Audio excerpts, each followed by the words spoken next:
Hello, my name is Josue Diaz. I am a licensed architect in the state of California, and this is Arky Corner. In part, this channel has been created to help those who are working in the field of architecture, interior design, or code compliance successful in this trade.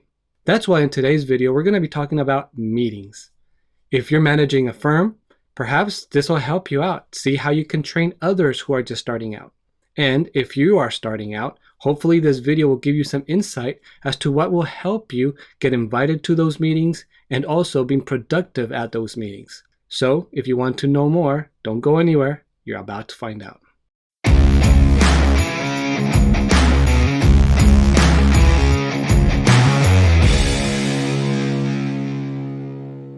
To begin with, I'd like to talk about why I chose this topic about meetings. A few years ago, a client called me on the phone once and told me, "Hey Josue, I just got an invoice. And in this invoice, they're charging me for your time and this other person's time for coming to that meeting, a certain meeting that we have had. In fact, for that project, I recall having weekly meetings." And my client said, "I'm more than happy to pay for your time. You're valuable and you bring something to the table.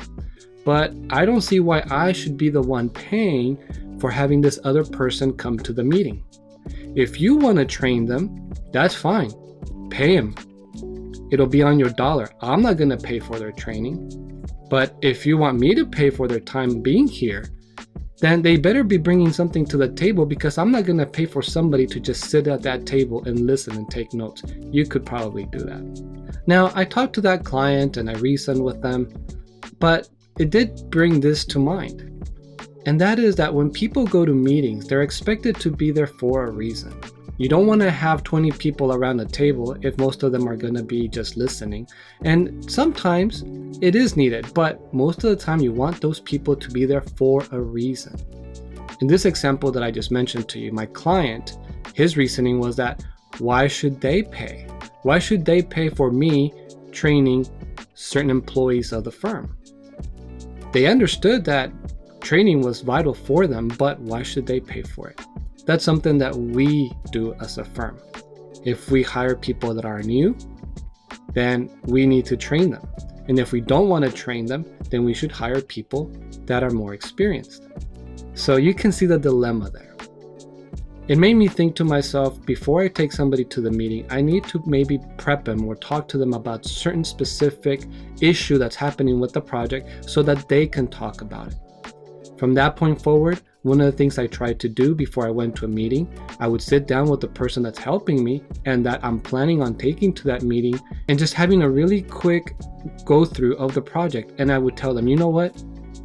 What are the problems? What are we going to be talking about today? We have these weekly meetings. What's going to come up? And the person knew about it. The person that would go to the meetings with me knew about it. Oh, well, we have these RFIs, we have these plan check comments, we have this and that, and they were right on. So my next point was, okay, when they ask about that, when they ask, where are we? Or what are the items that we need to discuss about this? I want you to talk about it. I want you to tell them, well, we received this RFI and we need to decide on this, this, and this in order to respond to it. Or if we got a plan check comment, I would first discuss with the employee. I would say, okay, or the person working at the firm, how are we going to respond to that plan check comment and why do we need to bring it up in the meeting? Okay, well, when they ask about it, I want you to talk about it. So if you're somebody who's managing a firm, perhaps thinking about that will help you. And maybe you haven't run across a scenario like mine where a client calls me and asks, why do I need to pay for them being here? But it could happen. And if you do something like this, if you talk to your employees before you take them to meetings, perhaps you'll never have that conversation and it'll save you some headache. But just an FYI. On the other hand, if you're starting out in a firm, then this is something important.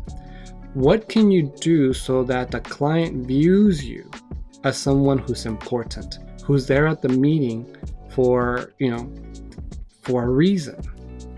Well, I'm a little bit old school, but obviously the very first thing is have them see that you're doing something, not just wondering, maybe daydreaming. I'm a little old school, so I always take my little notepad, right, and take notes. But you don't have to use these anymore. I mean, Now we have iPads, and you bring, your pencil and whatnot, and you can take notes on your pad. Whatever you choose to use, the point is, when you're at the meeting, they need to know that you're paying attention and not just daydreaming. So make sure that you're taking notes, or just being attentive to the meeting. That's obvious. That maybe not something that I should even be bringing up, but have that in mind. Second, if your employee doesn't come up to you and discuss the project, then you should take the initiative to go up to them. Perhaps you don't even know why you're going to the meeting. Maybe they just asked you, hey, can you come to this meeting for me? Then you should ask them. It's not a lack of respect for you to do this. Obviously, you want to be respectful when you ask them this, but you can say, hey, why are we meeting? Do I need to bring some drawings with me? Do I need to bring anything with me besides myself? You'd be surprised. Maybe they'll say, oh, we need to print out such and such plan because we need to discuss this and that point. And then you can print those plans. But in addition to that, you have to then come prepared to participate at the meeting. And that's my point.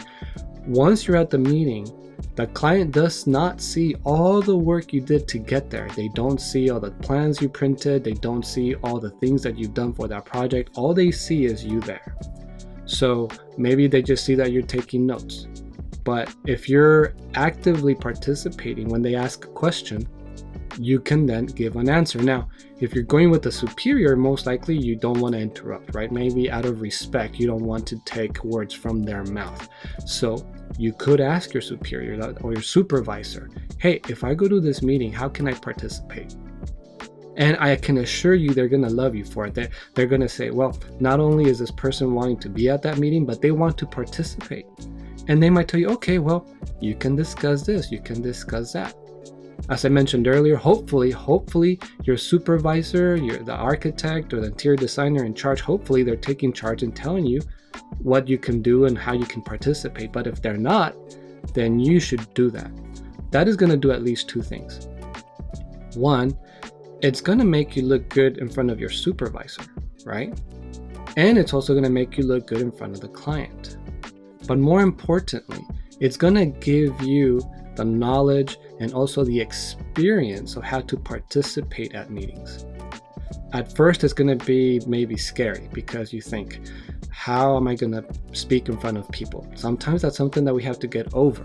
Speaking publicly is something that terrifies people. But again, maybe don't think about it as publicly because maybe there isn't 100 people. And I'm sure that if you're going to be going to a meeting that has 100 people, probably it won't be your first meeting, or at least I hope not.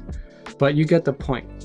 Little by little, if you train for it, if you practice what you're going to say, it'll make it better for you to speak when you're in front of these other people that you may have never seen.